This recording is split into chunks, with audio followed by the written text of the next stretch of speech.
হাতে ভালোবেসে বড় দয়া করে মানুষকে বানিয়েছেন, তাহলে কেনই বা আবার তাদেরকে মেরে ফেলেন? তখন আল্লাহ মূসা আলাইহিসসালামকে ফসল ফলানোর আদেশ দিলেন। মূসা আলাইহিসসালাম তাই করলেন। তিনি গম ফলালেন এবং প্রচুর ফলন হলো। কিছুদিন পর ফসল যখন পেকে গেল এবং সেই ফসল থেকে দানা বের করলেন এবং খোসা আলাদা করে নিলেন, তখন আল্লাহ মূসা আলাইহিসসালামকে জিজ্ঞেস করলেন, হে মূসা, তুমি নিজ হাতে ফসল মাটিতে লাগালে, আবার এখন ফসল কেন কেটে ফেলছ? আর ফসল যখন কাটছো তখন এই খোসা এবং ফসল আলাদা করছো কেন?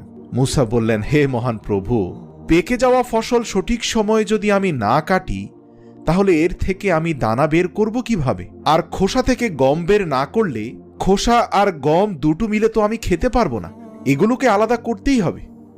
তখন আল্লাহ রাব্বুল আলামিন মূসা আলাইহিস সালামকে প্রশ্ন করলেন, তোমাকে